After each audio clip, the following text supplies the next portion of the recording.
Yo, Car, what's up? What's up, Johnson? Good, I'm good. Good What's morning. up, man? What time is it over there? Oh, it's 4 o'clock in the afternoon now. Oh, nice. It's 8 in the morning over here. Nice and early. Well, it's like 8 a.m. over there now? Yeah, it's about to be crazy this weekend. We got ACL going on downtown here in like central Austin. Then we got Pleb Weekend. Let's Oh, go. It's it's legendary, right? legendary, bro. The graphics that you guys have done for it is insane.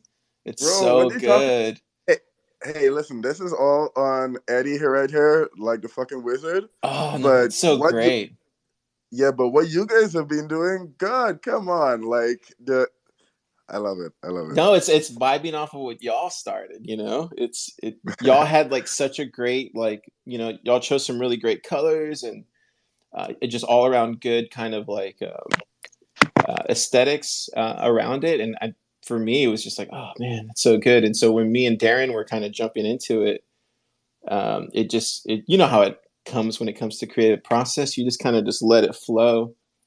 It's so Right. natural so what you guys created with Legends of Lightning and even Bolt.Fun and everything that y'all do is just super inspiring from my side, and I'm just like, man, it's so cool. And it's such a great platform where, people like us here at PlebLab or even other places around the world can like use it to jump off of.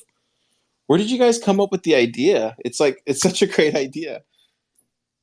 Dude, I love actually, dude, you're stroking the ego so much. I mean, continue.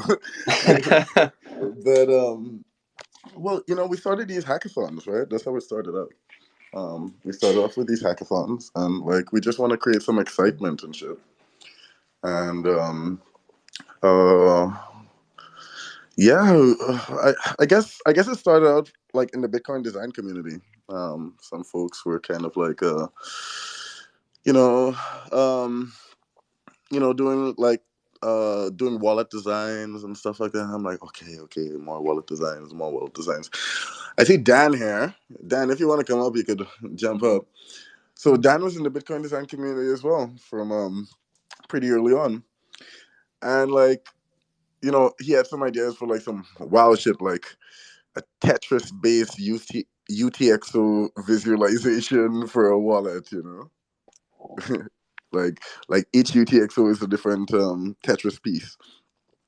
And it's like some wild ideas like that. But the thing is, there's not that many people that can understand that to be able to do it and stuff like that. So we're like, we need more people in the ecosystem experimenting on like some wild ideas and like some fun shit, right? Because everything's so serious all the time. It's always like, I'm doing this wallet for daily spending. I'm doing this thing. Do it. But we need to see some kind of wild ideas, some experimental stuff and whatnot. So we're like, okay, what's the problem that the ecosystem face now? Okay, not too many people are excited to join in, and what can we do to like ease it? It's like, okay, education, tutorials, and excitement. So that's like events and shit. Um, yeah, and that's pretty much like the inception, basically. Earlier this year, we did our first Shock the Web hackathon, and we're like, what's the easiest way to onboard someone into Bitcoin?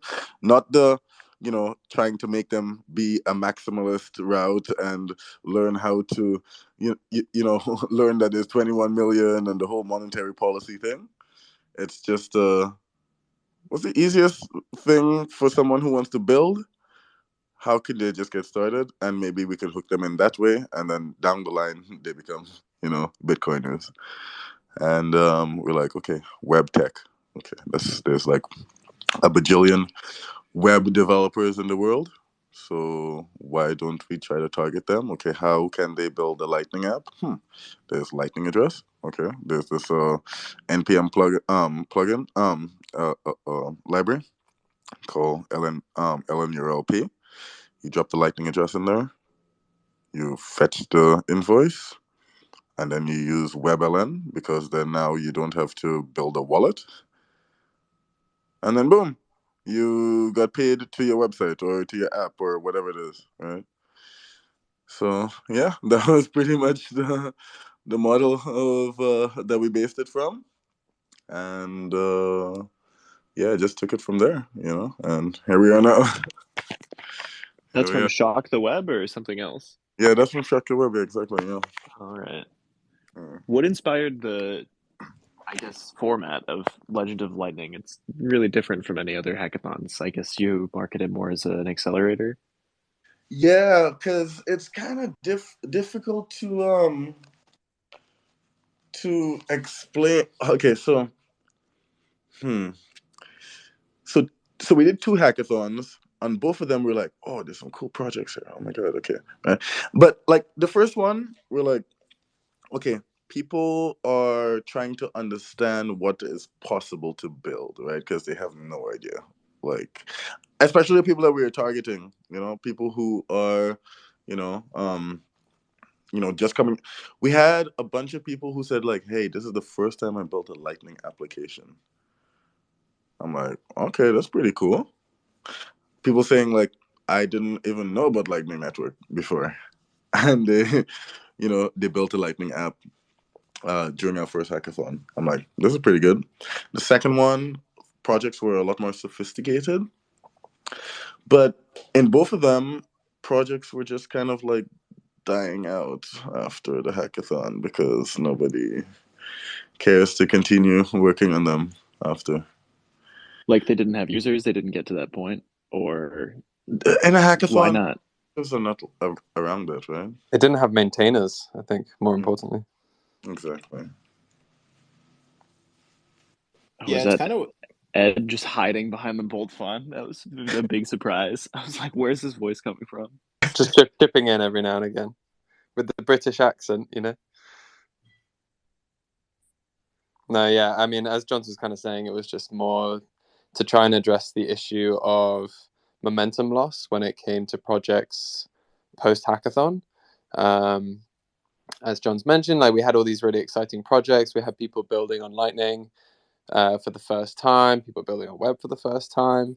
And obviously, it was very focused towards web applications. Those first two events, and this one is going to be much more open. You're even allowed to build on chain if you'd like as well, and it's definitely not just for the web. Um, but really, what we wanted to do was, yeah, just try and address that problem of like, how can we get people to continue working on these projects after the event actually ends?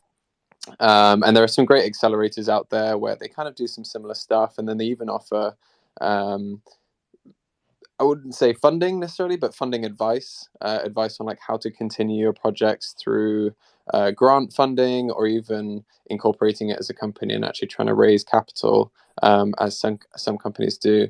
I'm sure you've got a little bit of experience with that as well with Chaincase, whether it's the grant route or the fundraising route. So it'd be interesting to hear your kind of thoughts on that. But yeah, we're just looking for a much wider scope of projects, like higher quality projects, trying to get a lot of makers in the Bitcoin space kind of involved in this, and really just generating a bit of interest around a sort of a community of makers, who are interested in kind of showcasing, and building on their projects out in the open and building in public. Yeah, I wonder how the PlebLab ties into the grant route versus funding route way of thinking too. But what I'm most excited about is that there's focus on product market fit, which is the revenue route, and I think that's the healthiest way to maintain a project. I don't know how Albi does in that regard, but if it gets to that point, I think that's where things really blow up. yeah. So Kyle's actually in the audience right now. He could probably best answer that. He's the CEO here at PlebLab. But it's just wanted to touch on the what Johns and Ed had said. It's interesting that you guys kind of looked at it the very same way as far as like having fun and like just getting it out there and just kind of being open, and just being just like making something cool. That's literally how we started. It was like everybody's so doom and gloom in this space. It's just kind of boring. It's kind of lame after a while. You just kind of see the same thing, and no one's innovating as far as like doing anything. And I don't mean to be that kind of snob, but it's just the truth, right? And like when I saw what you guys were doing, I was like, oh man, they have a similar vibe to us. And I think that's why, Ryan kind of linked us, is like Ryan kind of saw the same thing. He was like, oh, those PlebLab guys are kind of doing a similar thing. Maybe you guys should reach out. And I think that's the thing. That's the kind of movement we're seeing here in Austin. I can't speak for everywhere else, but here in Austin, like people just want to have fun, man, and like build cool stuff and like live a Bitcoin standard. And like, I don't think there's anything wrong with that. Like I don't feel like the world around me is collapsing. Sure, it's bad in the world right now, but it's not a reason to like stop everything and just like focus on it. If anything, it should get you to work faster and harder to save it.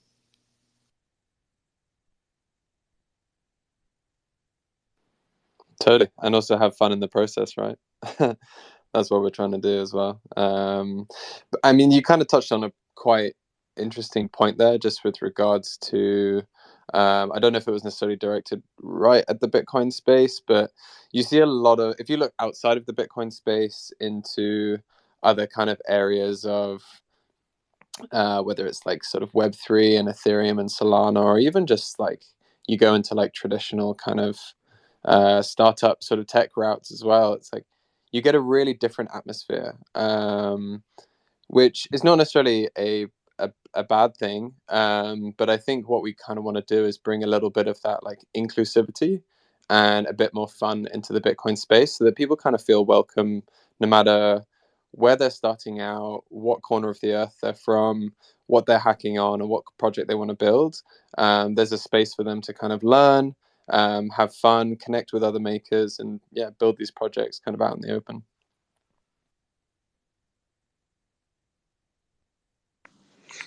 Yeah, the whole fun part of it is like, let's take a very complex topic, right? Like bolts, right? And these specifications and all that. You can't onboard somebody into the space but be like, hey, by the way, so there's this thing called a bolt, and this is how like nodes talk to one another. It's like, okay, cool, right? Like the majority of people aren't gonna care about that, and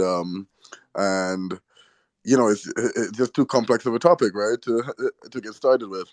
So we're like, okay, let's try to distill some of this information and make it fun, right?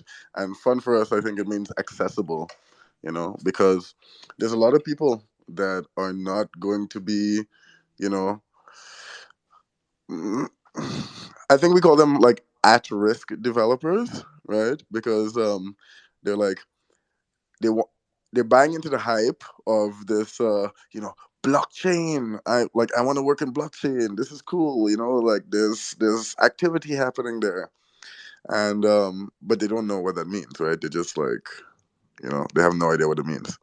So what ends up happening is like they're like, okay, so like I'm gonna do this now, and then they jump in, they start googling or whatever, blockchain, whatever, and what's gonna come up? Like it's some ad for Solana, or like Ethereum this, or whatever other project that has the bigger marketing budget.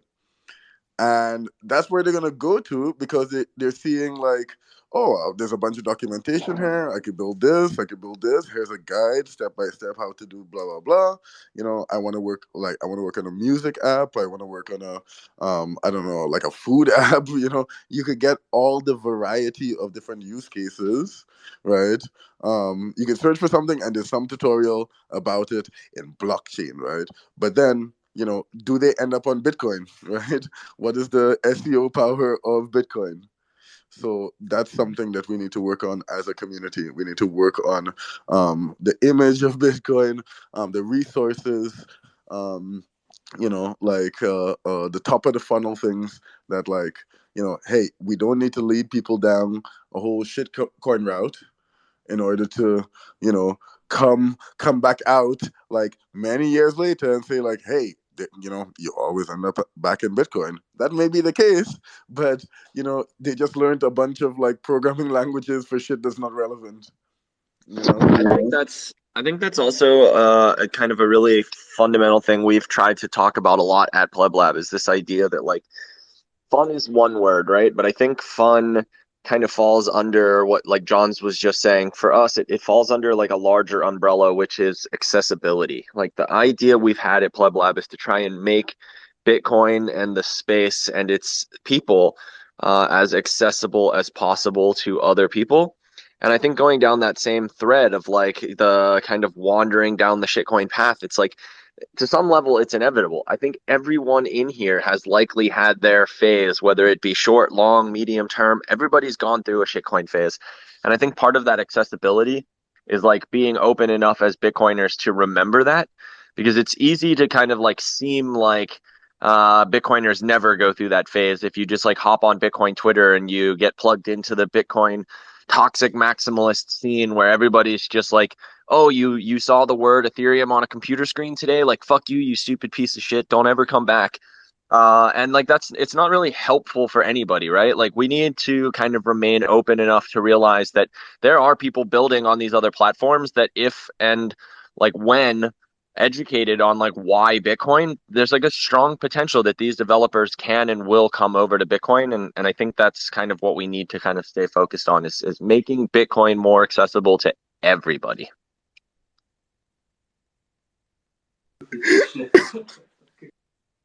Oh my god. Did you see Ethereum on a computer screen today? I'm still killing myself on this one. I'm sorry. I love it. I love it. I think it's also a good point as well to just note that like when people do come back to Bitcoin as well, it should be or come back or go into, however you want to kind of phrase it and what route they go. It's like it should also be done on merit. Like it shouldn't be because they have to go through this arduous journey of wandering down the shitcoin path, which by the way, I think that needs to be made a quote and put on my wall. But like wandering down the shitcoin path, kind of experimenting with these things, realizing that maybe this tech is not as good as it's been made out to be, and then you come back to Bitcoin. It's like, well, maybe we can actually just make a really good narrative where people can kind of start with Bitcoin. And actually, I think Johns was telling me the other day about someone he met who made some Doge chain website or something, and it was like really awesome design. And maybe he can talk a little bit more about it. But it then kind of crashed within like 24 hours because the chain went down. And it's like, well, why don't you just build this on Bitcoin or build it on Lightning? Like these things are kind of coming now. So I think it's just allowing people to come into this space and actually giving Bitcoin the credit and like a lot of the developers in the space the credit that is due of like this is now becoming a lot more exciting and innovative for a lot more developers out there who are currently looking at maybe some other kind of Web3 sort of chains for the types of applications that they're looking to build. It's like they can now do this on Bitcoin, which is awesome. Well, I think one of the interesting things I've noticed personally over the last 18 months of like kind of really diving into this space is that like I think a lot of people end up over there to the things that were already touched on, like huge marketing teams, like great SEO with the kind of money that's being pumped into these shit coins. It's like it's really easy if you're just getting started and like the first place isn't going the community, right? Like everybody's first place for the most start doing their research, and with SEO and a ton of money, you're not going to find Bitcoin at the top of the search charts. So I think we need to be, as I already said, kind of like understanding that some people are going to find themselves in that space, and we need to be willing to educate them on why there's a better path and where that is. But I think the other thing that's been really interesting to see is that like as this space continues to develop and grow and like more is coming out of it, it's getting more exciting. There's this really difficult mental shift that's taking place, especially with the older generation of the Bitcoiner, right? Like these guys that got Bitcoin to where it is today, like this new and exciting and innovative tech that is now kind of moving towards the application layer and has people building more publicly and being like less private. The older generation is still kind of really rooted into this like place of like privacy and security and like NIMS and like I don't want to be in the public and I don't want to put myself at too much risk. And that makes sense because there was an entire era of Bitcoin where that was entirely necessary to get us where we are today. And I think that's one of the biggest challenges ahead of us, is kind of like not just externally shifting the narrative, but actually somewhat internally shifting the narrative to get some of the people who have influence and brand recognition and are doing big things in this space to actually take a step forward into the light and become a bit more public about what they know and what they've done. Yeah, that's super interesting, man.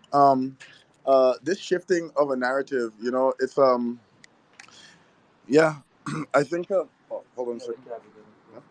Um, sorry, I'm on my way to the airport now. Yeah, so this shifting of narrative and like being more open and friendly and stuff like that, it's a big thing because, as you mentioned, like how are we going to, get on top of those search results or whatever, right? It is going to be about sharing our information, not keeping it to heart, and like having it like publicly accessible. Another thing that I realize is like so much good conversation is happening in places like Telegram, right? And we had Bitcoin Talk before, where all the conversations were having this forum. And even to this day, you search like certain topics, and you'll find a Bitcoin Talk link. But if it's all stuck in Telegram or Discord or whatever, that just disappears. So I'm actually doing a call out now for like there's like some awesome people who are doing like really great things like in the spaces right now. Write more publicly, blog, you know. Um, Twitter is hardly even searchable on Google, and you can't get like proper structured content on there, like when you search for it, because people don't know what to search for.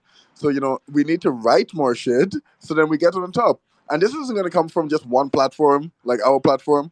You know, we're not trying to be like any kind of centralizing force or anything like that.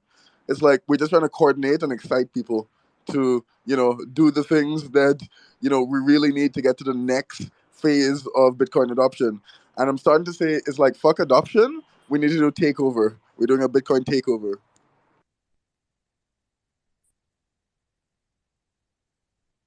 Yeah, I was funny that you say that, John. I've been telling everybody around here who will listen, like screaming to everybody, I was like, if you're not writing, no one's gonna take you seriously. Like, and that's just the truth. Like, people didn't start taking me seriously until I started writing.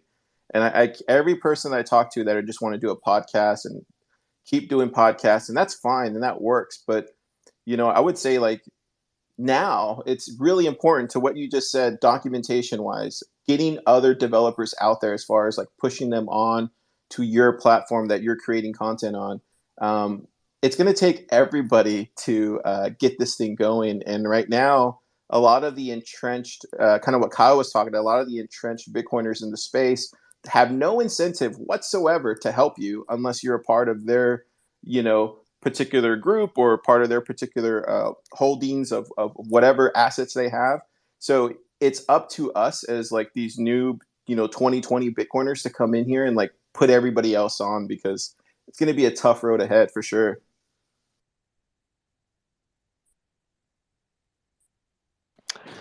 Definitely. And I mean, in terms of taking over, um, so PlebLab is hosting a Pleb Weekend for the Legends of Lightning event. Do you guys want to talk a little bit about what is going to be going on this weekend in Austin? What people have a chance to dive into? What's there to look forward to? It sounds like it's going to be a killer event. Yeah, so today we're starting off with our usual PBS Pleb broadcasting service that we have every Friday at 5:30 here at PlebLab. It's basically a live event that we throw, just kind of like an end of week kind of like Pleb conference of like what everybody's working on, what we've been seeing in the space. It's a lot of fun. We have tacos and beer, and we usually go out afterwards to like a bar or something and hang out even more. And then tomorrow morning we're gonna open the doors at 11, and Ben Carmen is going to do his DLC workshop for about an hour. And then after that, we're going to go out back in the courtyard that we have here, and Pleb Poet is going to do a kind of Pleb Crafts. It's like the first of its kind, where we're going to make open source T-shirts. So basically, we're going to pick an open source project. We're going to grab a T-shirt, and then we're going to make. So like, let's say people are into Nostr and they want to make a Nostr t-shirt, then they're going to have an open source Nostr too. Same thing with Sparrow, same thing with whatever you wanted to do. If you want to make a Legends of Lightning t-shirt, then you're going to make a Legends of Lightning t-shirt. So we're going to do that from like 1 to 2. Then we're going to order some food, and then we're going to kick off Legends of Lightning at 3 p.m. And that's going to be emceed by our good friend Dono. He does all the emceeing for all the hackathons that we throw here in town, and he's like the best. He did the Sats by Southwest hackathon. He's done the Bitcoin Plus Plus hackathon. So of course we asked him again to do it. He just makes everything feel a lot streamlined, more professional. It's just he's just an all around great man. And so he's going to do the emceeing. People are going to start. We're going to get them to sign up, form teams, and then once they're signed up to the tournament on Legends of Lightning, then they're going to start hacking, and then we're going to build till about 10, 11 p.m. as long as people want to stay, and then we're going to come in the next morning at 10 a.m. and continue. And then we'll have like breakfast and coffee, and then we'll have lunch around like 1 p.m. And then like 5, that's when we'll call it. And then at that point, we're going to kind of look around and see who wants to keep building on this, who wants to keep, working inside of this accelerator here at PlebLab. And we're going to offer them like a 50% discount so that way they can continue hacking through the end of the year. So we're trying to do everything we can to make sure that Legends of Lightning is like this big kind of tournament every year around this time, and like we just want to do everything we can to make sure that you guys are kind of set for that. So yeah. Hell yeah, man. We really appreciate that, and just really appreciate you guys hosting this event, getting it out to your local community. Have you had some exciting feedback from some of the hackers in your space already? Like, do you guys envisage quite a few people coming along, and has there been talk of what projects are going to be hacked on yet? Yeah, absolutely. We have one person in the crowd right now, Christopher. He just did a workshop here at PlebLab a week ago. It was an amazing Lightning app workshop. And then he has this whole cool kind of metaverse thing that he's building. So yeah, Christopher is going to be making something pretty cool. We have some other guys that don't want to be named. They're going to be working on it. I'm actually going to try to go for something, John. I'm going to try to build out this like wallet that I have. So I'm going to try doing that with like some Ellen proxy stuff. And then I think Super is going to be building some stuff. Tristan, I'm sure Topher is going to do some stuff, and then we'll have some. Usually, what happens is we have like 4 or 5 new people we've never met, that come in and hack also with these kind of hackathons. So that's going to be fun. Yeah, I'm looking forward to it. I'm sure Ben's probably going to create something too. Maybe he'll finish his Vortex thing. So we'll be documenting everything, taking pictures, and then sharing it online and letting you guys see kind of like what everybody's doing. And yeah, I'm really stoked for it. Oh, and then shout out to BTC Retriever. He's in the audience too. He's the one that's been doing all the designs for this Pleb Weekend that he's kind of created. He's a wizard. Yo, those graphics were lit. I love them so much. Oh my god. You know what I love about how you guys have set this up, and we've been getting like last night Ed was showing me like some of the newly submitted events. It's just like people randomly now just saying like, hey, you know what, I want to do an event. I'm gonna call it whatever, and one person said they are doing an event they're not a programmer, whatever. They're gonna do this bear event, bear meetup, and Legends of Bear or King Bear. I have no idea what the name is, but I'm like, this is awesome. Like take it and run with it. And I love how you guys just ran with the graphics. BTC receiver, awesome fucking work. I love it so much. And it's like, hey, this is your own interpretation of like what this could be. I really love it, and it's a really proudful time for me, because it's like you know uh, again, it's not about like what we are doing, it's what the community is getting activated to do, and I just really really love that. I just really love to see that kind of excitement and innovation and stuff. There's Christoph in the audience there. I don't know if you want to get up. He has like a design event that he's setting up in the Bitcoin design community, and there's usually there's usually okay, sorry. There's usually a big developer focused in these events. Any kind of like design kind of like resources or anything that you guys are kind of like promoting during the event? I can definitely take a look at it. I think I've been so hyper focused on the Legends of Lightning right now, to be honest with you, John. It's like it's a lot to coordinate a lot of this stuff. So we've been really me and Darren have been really hyper focused on it, and then as well as like Pleb Poet and Carmen and stuff. So I think once we get past through this, and then we're headed to TabConf next week. I think once we get through all that, we'll definitely look at what we can do and what we can help.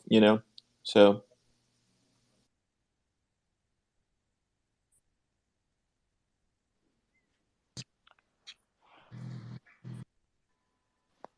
Hey everyone.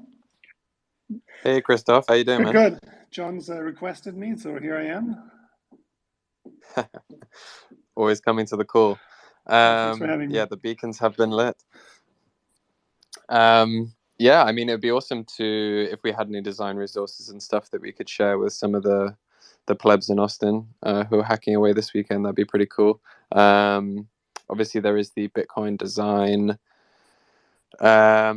website where you can find a whole bunch of stuff. I know that Kai, you just mentioned you are maybe going to be hacking on a wallet, so there's obviously a lot of resources in there which you could maybe check out. But Oh, awesome! Hey, maybe we could also send some of the because obviously your event is going to be this weekend, and then things kind of start to kick off like mid next week. So maybe if there are some really awesome event projects that come out of the Pleb Weekend, those could also potentially be kicked up with some designers in the Bitcoin Designathon next week as well. So that could be a cool way to kind of like accelerate some of the designs of those projects if people are up for it.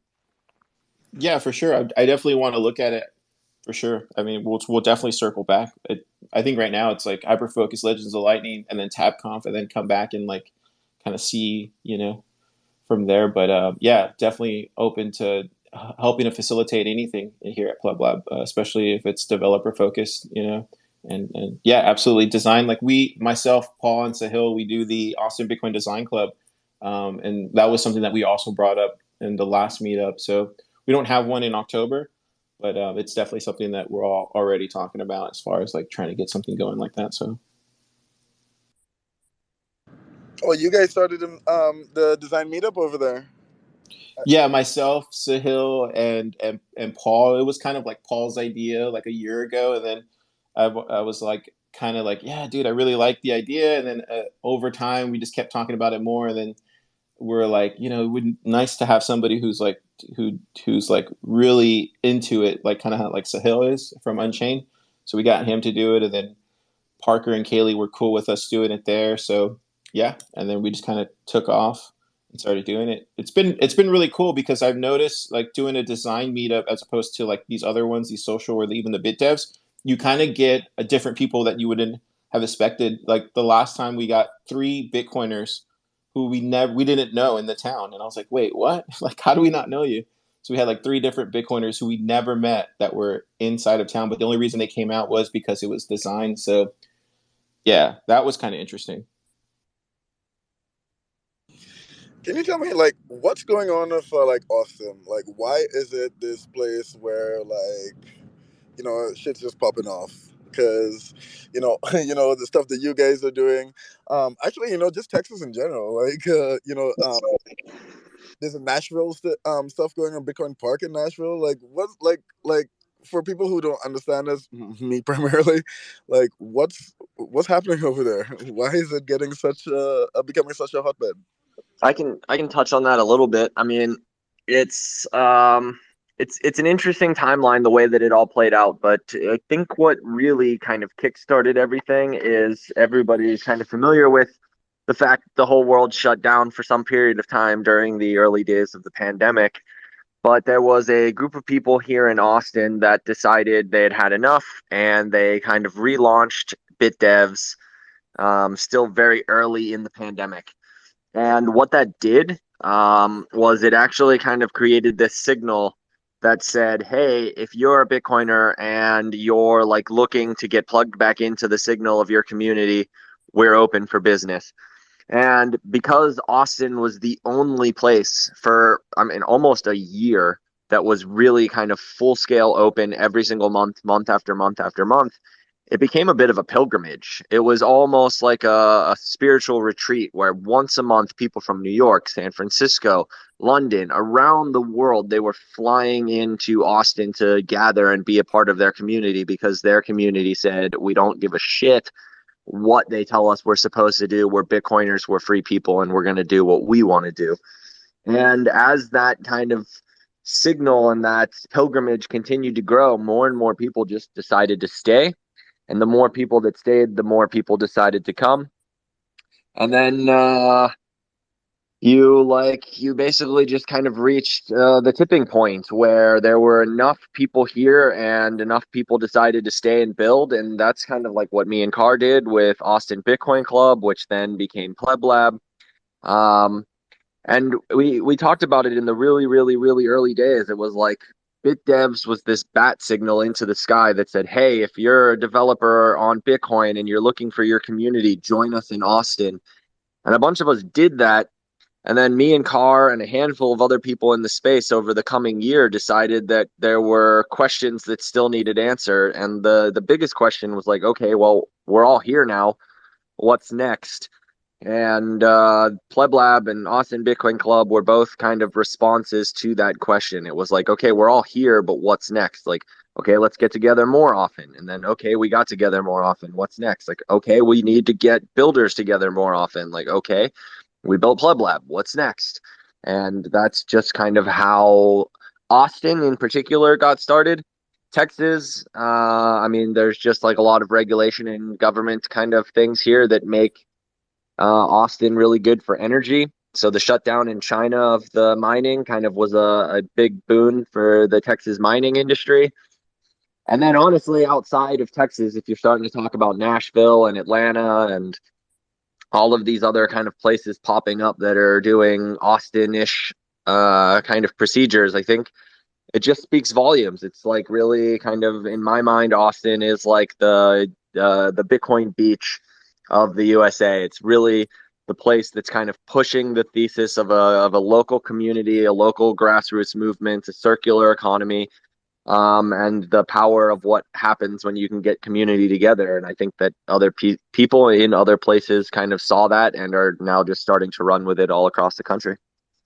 I think even wider than Austin or the US, there's Pleb TLV with Roy from Breeze and stuff like that that's popping off. Another kind of event which is starting to pop off is these local meetups from it started from 21. Maybe Christoph, you could talk about this one, but or pronounce it better at least. um, yeah, there's these meetups that are popping up all over the Balkans and Europe now, which is like basically it's a 21 meetup. So 21, I think, is 21, and 21 in Serbia and the Balkans, Croatia, and stuff like that. Yeah, Christoph, have you seen like local events popping off more where you at? I think also I heard Ed told me that Munich has some rich history as well. Yeah, so just one more thing about Austin. The South by Southwest is there, which is kind of big music and tech festival. And I remember going there 10, 13 years ago or so. And I wonder if that rich history of kind of bringing all the startup and tech and music crowd there also kind of created a really good flourishing ground for the Bitcoin scene to expand there. But so here in Munich, Munich has the oldest German Bitcoin meetup. Apparently, it was the backstory. Apparently, it was started a long time ago by some crazy entrepreneur who was renting out some big empty factory space and had free electricity. And of course, you know what he ended up using that for. And then he just got people together, and it was a crazy time. And today, it's a little bit more laid back.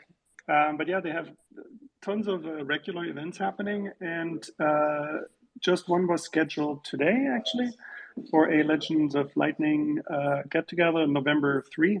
So I'll talk a little bit there about Bitcoin design and the designathon. Then the creator of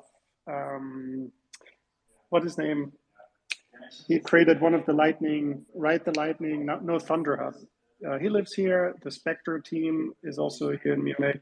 So there are a few people, a few builders here, and then also usually a pretty good community at those regular meetups. There's also a small group that once a year, once every half year, they do things like a Bitcoin triathlon or a marathon, or they do this like 1 week bike tour to kind of draw the Bitcoin symbol on the map of Europe. They always have some crazy sports things going on.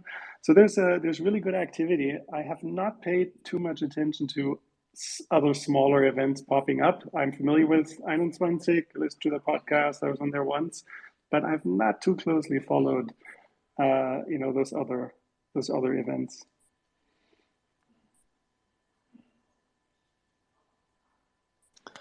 Man, I'm super jealous. These local meetups, like they kind of just sound like hotbeds for really great adoption and innovation coming out of these things. I mean, I live literally in the middle of nowhere in the UK. I think it's like I live with a bunch of Cornish pirates who have no idea probably what Bitcoin is.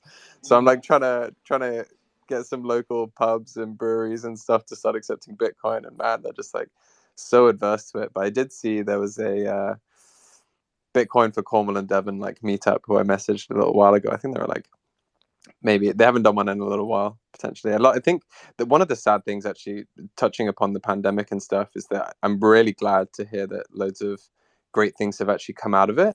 I think there is obviously like the sad side of it, though, of that a lot of these communities that were, I don't know if I'd say thriving, but at least were living beforehand, kind of gave them an excuse to kind of wind down at some points as well. And maybe some of them haven't come back as strong.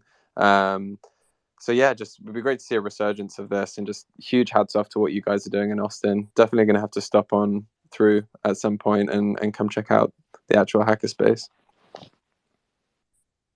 Yeah, I think Kyle can kind of.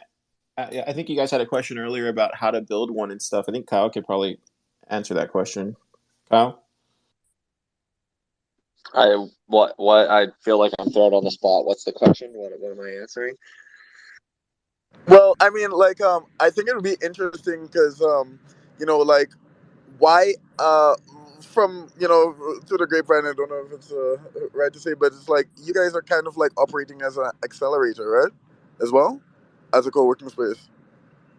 Would that be correct? So yeah, I mean, it's kind of it's not really easy to like get to where we got to without a bit of backstory. But I mean, we to give a quick backstory, we launched the Austin Bitcoin Club, which was our take on like a more social gathering for Bitcoiners. We had Bit Devs, which was great, but was just like a bit too technical for me personally. I was looking for something a bit more social. I found Carr. He was looking to do the same. So we launched the Austin Bitcoin Club. And it was interesting because we went from like starting the Austin Bitcoin Club because BitDevs was a bit too technical to shortly after the launch of ABC, Christopher in the room, who Carr already talked about earlier, actually was one of the very first people who was like, I'd love to get developers together more often than we are at BitDevs. And we heard all kinds of different suggestions like mini hackathons, salons. Like I heard all kinds of ideas for what we could do and how we could get developers together. And me and Carr just decided to take that idea and run with it. So we started looking at, in the early days, we were just like Googling like houses. We were thinking about like renting a house and doing where we had kind of launched the Austin Bitcoin Club over at another kind of general tech co-working space. Their VP of operations and I had connected early on. I had started orange pilling him. He saw us looking at the space and decided to ask questions. After getting filled in on what we were thinking and what we were trying to do, they ended up giving us a 10-person office space for free for 3 months. And from there, we just decided to see, okay, like we have 10 desks. What should we do with it? And I remember sitting there one morning, I literally got shushed. Carr literally looked over at me and he goes, shh, the grown-ups are talking. And him and Keon went and they had this like little back and forth about like what we could do with this 10-person space and like how it was going to turn into this hacker space. And they finished talking. I sat there, I listened for maybe half an hour, and I looked over at them and I was like, it sounds like what you're trying to build is an accelerator. And they're like, oh, there's a name for it? I was like, yeah, it's an accelerator. And we realized if we had 10 people in an office space that were all really smart developers, maybe a couple of them were early stage founders, there would be some potential where maybe we could try to build out an accelerator. Obviously, we had no money, we had no background, we had no experience, and we really didn't even know much about accelerators. I knew what they were, but that was about the extent of it. What we had when we got started was 10 desks and a belief that we could help people. And we just decided to run with that. Over time, we have kind of really dialed in what it is we do here and how we approach helping the people that we're helping. But yeah, the goal for PlebLab, like our main business focus is the acceleration of Bitcoin startups. The co-working space and everything else we do is kind of just a byproduct and a part of the accelerator program. Like the synergy between having a space where there's a bunch of different developers working on a bunch of different projects from a bunch of different backgrounds is all beneficial for the companies that we're trying to accelerate. So first and foremost, we're an accelerator. Everything else is just kind of like icing on the cake. So, what can projects expect from or companies expect from coming into the Pleb Lab Accelerator then? Yeah, so that's a great question. Basically, once you get in, it's you're provided access to the space, access to our network of developers. We do a lot of the media and marketing. We've done pretty good at growing a significant connection base even outside of the city of Austin to developers. So we're able to plug you into people who can either become potential employees, contractors. We use the very large audience that we've put together with multiple different social events to provide early stage users and feedback for these projects. And then as well as like a lot of industry peers that we've made for media and marketing relations with things like TFTC and Citadel Dispatch and others. And then finally, we have a decent list of investors and a growing list of investors daily that are looking to get involved in projects that are working on Bitcoin. All right, all right. So, is there a certain type of vertical within Bitcoin that you're also looking at, or is it just like anything? Like, for example, is it like non-custodial stuff? Is it like I don't know, rewards-based apps or stacking sets? Like, is there a specific focus, and or like, what are the projects that you think are kind of like exciting that you want to see come out more? Yeah, I mean, I think you know what? I'm going to let Carr answer this. I think he probably has a way of detailing this more articulately than myself. Yeah, I would say first we start off with like the person that's trying to build the project. Um, we schedule a meeting with them, and myself, Kyle, and Keon, we kind of talk to them. We just have a conversation with them about what they want to build, what they're looking to build, why they chose PlebLab. And then at that point, we then have another conversation later amongst ourselves, and we decide whether we should have them into the accelerator. And it's literally kind of that simple. I think ultimately, whether we take them into the accelerator or not, we still want them inside the lab. Because they're going to see a net benefit from being around other Bitcoiners. And so, if you're building a project just in general, and you want our help to be inside the accelerator, cool. We want you there. This is the whole mission for what we do. But even if you don't want to be a part of the accelerator, but you want to be around us and you still want some help, but not the full on full push from PlebLab, then we can give you that too. But the primary focus is here is focusing on the projects inside our accelerator and making sure that they're successful in becoming great Bitcoin companies, because we think that a lot of the people that we've worked with in the past and even now, we just have an eye for talent. I don't know how else to say it. I mean, you look at somebody like Darren down there, and he's somebody who I've been talking to for over a year. And I don't know what it is, but I do feel like PlebLab just attracts talent, and we just know how to make that talent um, see things a little bit more clearly, and being around other people, and they just end up becoming successful. It's no secret, that Logan's taken over for TFTC now, but he was somebody that we worked with early on and kind of showed him the PlebLab way, and that's why he's been very successful in the space. There's other people that been inside the in our little kind of like circle here working alongside of us that have been very successful. And I think Kyle can speak to this, but I just feel ultimately, PlebLab just attracts a lot of talent naturally, and it's because of our openness.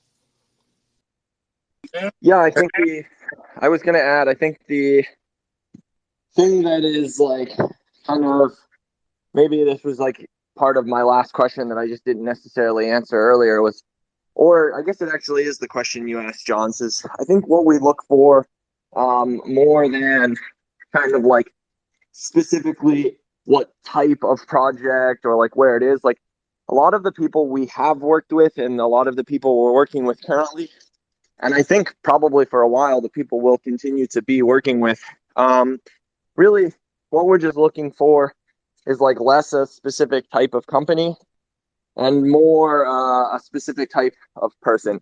I think the idea at like the stage of company that you are when you're coming through PlebLab is typically, it's going to be much less about what product you're building and much more about like how you operate as a founder. Like if you're in pre-seed, you've like never raised money before, you're like maybe just forming a Delaware C Corp. When you're talking to investors, you're not going to be talking to investors about like when you're going to be profitable and how much you're going to be profitable and like what's the roadmap to like global adoption of your company. It's like you're going to be selling them on the belief that like you're a person who can just get shit done. And really that's kind of what we're looking for at the earliest stages of our conversations with startups at PlebLab is like conviction, and then just kind of like the proof of work model. And I think that's what Carr was touching on as well, is a lot of the people that we've managed to help, even outside of the accelerator program, guys like Logan, getting him to be the producer at TFTC. Logan showed up at Austin Bitcoin Club meetup #1, and he just kept coming everywhere and anywhere he could get involved, even when there was like no money to be had. He showed up time and time and time again, and he just kept putting in his skill sets. He just kept putting in the work, and eventually that work paid off. And that's basically, I mean, it's difficult to find, but that's what we're trying to distill down when we're looking for early stage founders. Is like, it's somewhat about the company. Like, obviously, we want it to be Bitcoin. We're looking for maybe a niche in Lightning, but for the most part, we're just looking for the people that we think have the gumption and the conviction to just go get it done. And a big part of that, that next wave and stuff like that is like inspiring people. I was gonna ask you this question: why is this important? Like what you guys are doing. Like, we all have our own reasons of, that why. But I think a big part of that is like we need to in order to get more people in, we need to kind of like inspire them, right? But yeah, so I'm gonna throw the question to you guys. I don't know how long you want to go on this. We could keep on going, or we could lock it off at the hour. But yeah, maybe you can answer the question why, and if you want to continue, we keep going. Yeah, we can continue, Johns. I think it's going to be beneficial to a lot of people that are listening to this. You had asked like, why is that important? I think right now, it's not a secret. The world right now is in a dark place, and I think it's important for a lot of people that are, that can help and that are able to help. Be a light, be a beacon. Rod's in the audience right now. Shout out to Rob. I love him so much because he's a beacon of light out there in Nashville and what he's doing. And we just need to be beacons of light for people to see that, hey, there's actual a movement going on here. And there's people that are willing to help you get to where you need to be. And as long as you're a beacon of light for others, people will see that. People will naturally gravitate towards that. That's what I believe. And that's what we just continuously do here at PlebLab, is just try to be a light, try to treat everybody be open and honest with people. Be, be very I don't know how else to say it, but be very kind, and that goes a long way. I know it sounds very simple, but it's like there's not a lot of that in the Bitcoin space. So when you do meet somebody like yourself, Johns and Ed, like you guys are like that too. It's just you find that attractive and you want to work with those type of people. But when people are closed off and kind of closed source and close to the chest, no one wants to work with you. And then they wonder why their project or Bitcoin company isn't taking off. It's kind of that simple. That's how I see it. Kyle, what about you? What's the why? Why is PlebLab important? Why are you doing what you're doing?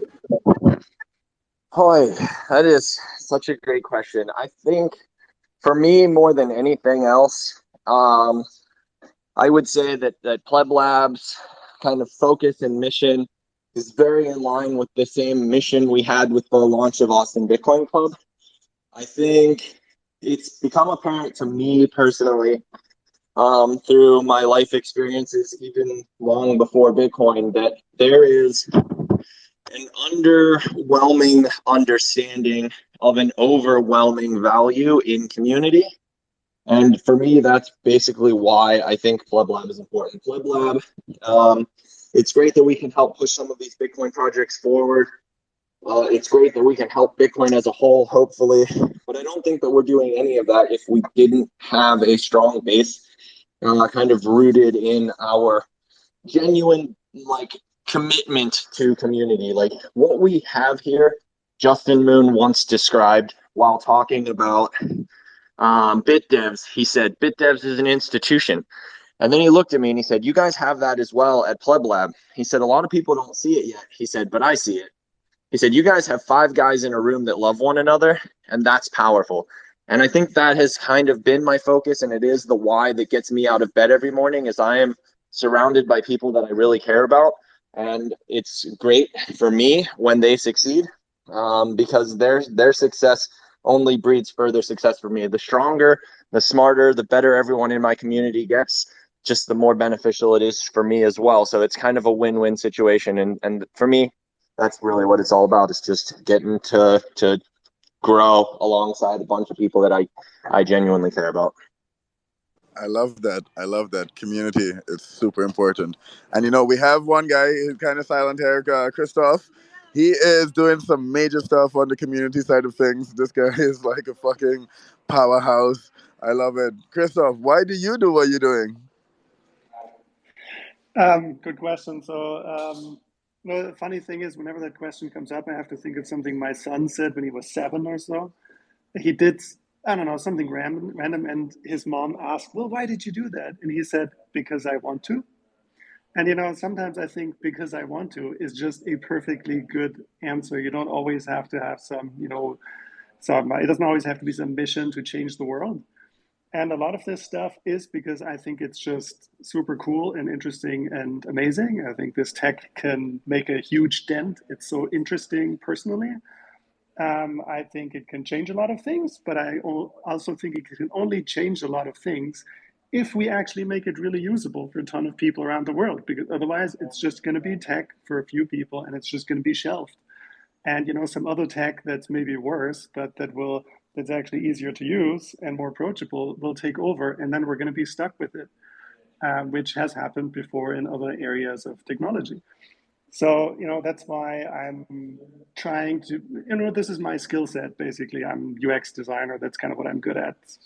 I'm bad at many other things, but this is one thing where I feel like I can contribute. So I just see a problem here. I see my skill set, my personal interest and fascination, and then I do my best to kind of push that area forward, which involves helping organize stuff in the Bitcoin design community, and kind of moderating and organizing things and supporting people when they show up and trying to connect them with projects and creating resources and hanging out here. Yeah, and I think for me it also all kind of aligns, and I just think it's super interesting and hopefully helpful in the smaller picture and in the bigger picture to things. And I mean, it's super exciting to hear about the Pleb Lab, and also things like what Steven's doing with the Terminus Electric Money Laboratory in Atlanta, and with Legends of Lightning. Like, it's all happening next Wednesday. There's so much stuff kicking off. I'm really excited to see, what kind of crazy, weird, cool, exciting, interesting things will come out of it. How about you, Johns? You're putting everyone else on the spot as well. So, why is community important to you? Yeah, Johns. Why is community important, Johns? Fuck community. Not like no. Why is community important to me? I think community, especially virtual communities, specifically important to me because coming from where I am in the Caribbean, there's 200,000 people. I've spoken about this so many times. There's 200,000 people there. I'm trying to get into Bitcoin, redesigning people's website, trying to talk to whoever I can about it, and it's like there was no one there. There was no one there to talk to, and my journey into Bitcoin came out of like the necessity for payments, right? To be able to move money, because it's like so difficult in the Caribbean to like set up a website and to accept money from it. Like, you build a SaaS product and like, how do you accept money from it? We don't have access to things like PayPal or Stripe and stuff like that, So for me, these virtual communities, especially, they help with, like just, just, accessibility to opportunity, to be able to access opportunities, and some opportunities that some people kind of like, they take for granted, maybe, um, yeah. So my why is, I guess, rooted in opportunities and making it more accessible.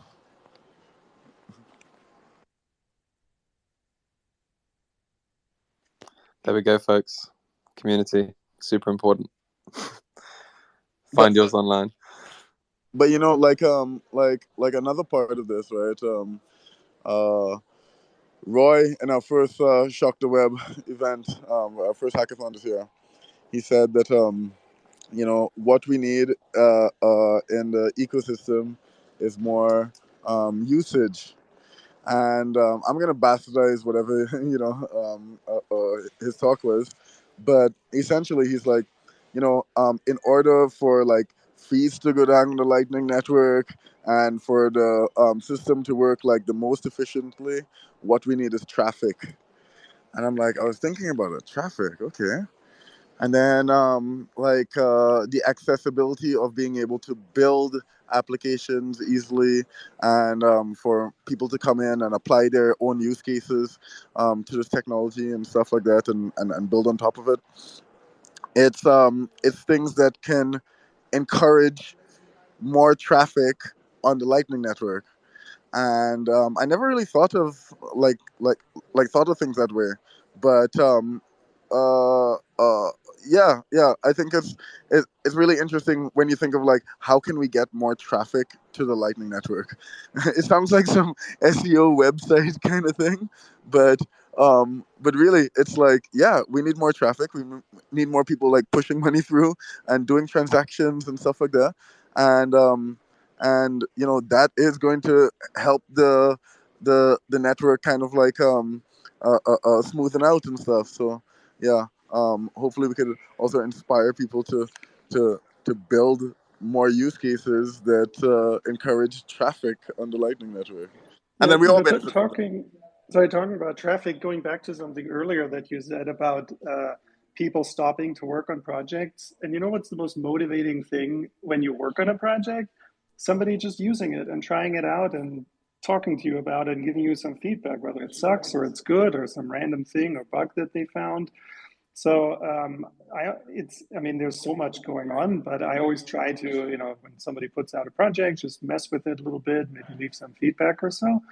And with all these projects coming up and all these hackathons, I think that's a really good thing that anyone can really do here in the audience, or more broadly with little or a lot of technical understanding. It's just kind of just see what people do and just play with it and just mess with it and let them know if it's cool or even if it's not cool. Because that's sometimes also that can also be sometimes be the most helpful information that someone needs when they're heads down into building something.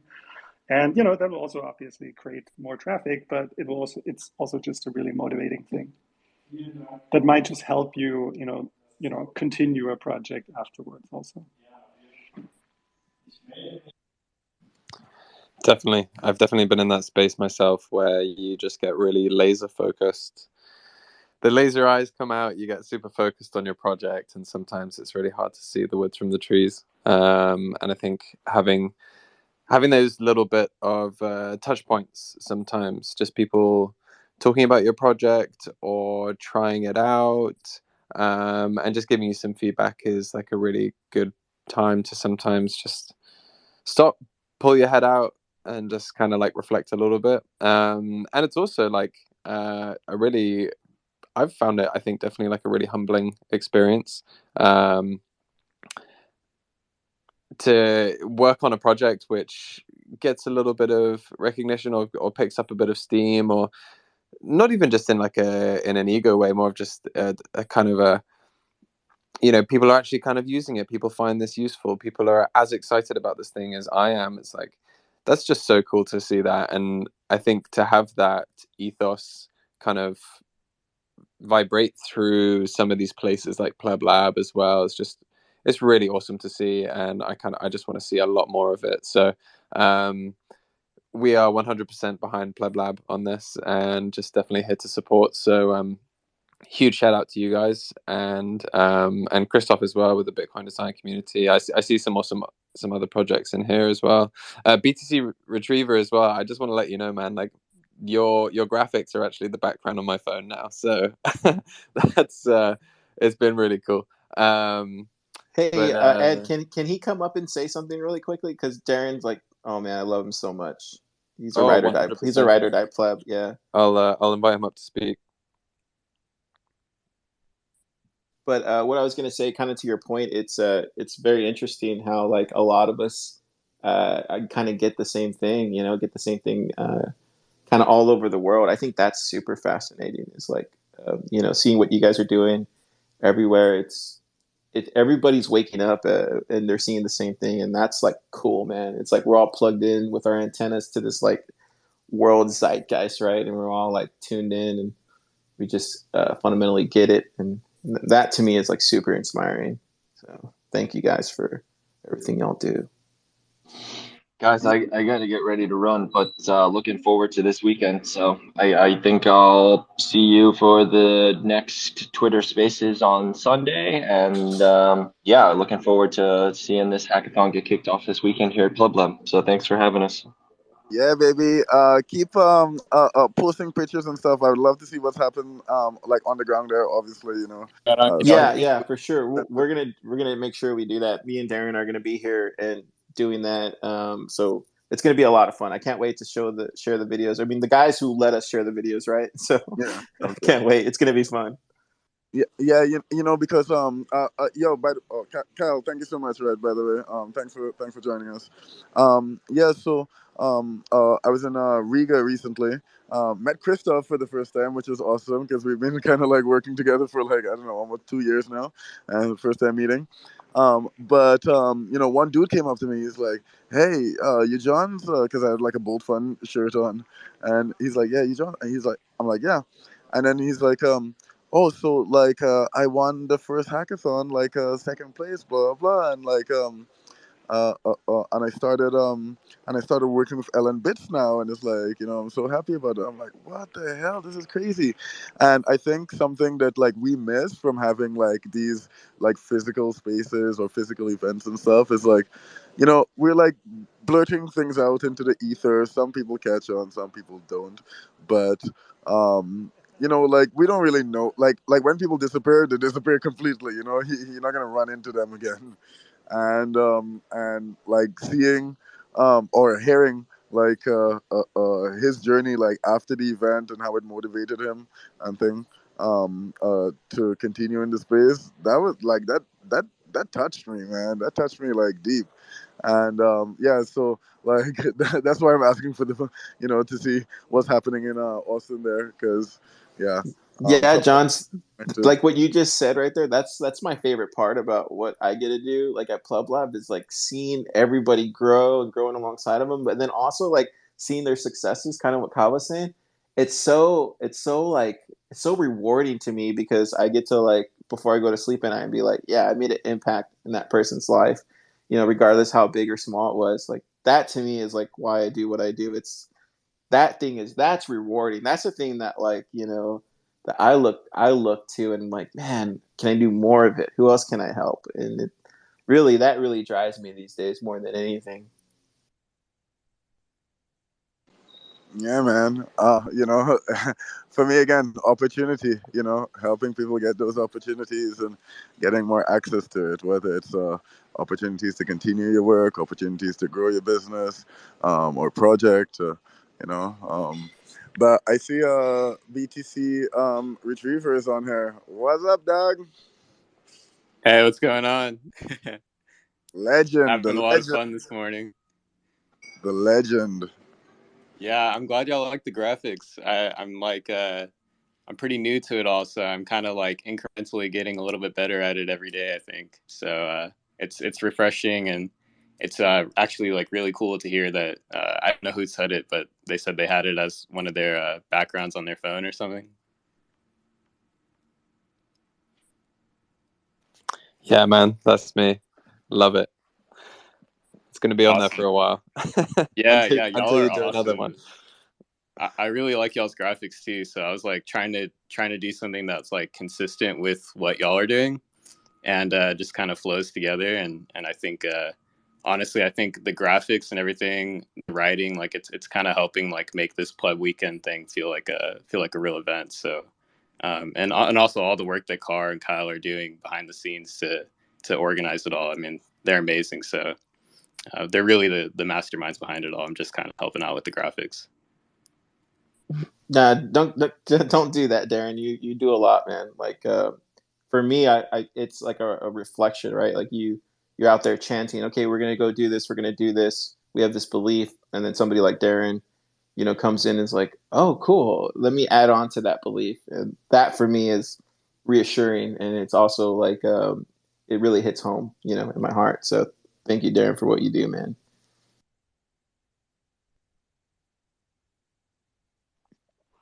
Big love. All right, guys. Well, we are getting to quarter past the hour. If, by the way, if anyone wants to hop up and ask a question to any of us, go right ahead. But yeah, man, really, really looking forward to seeing what comes out of PlebLab this weekend. Yeah, as John said, please post a bunch of photos and videos and stuff.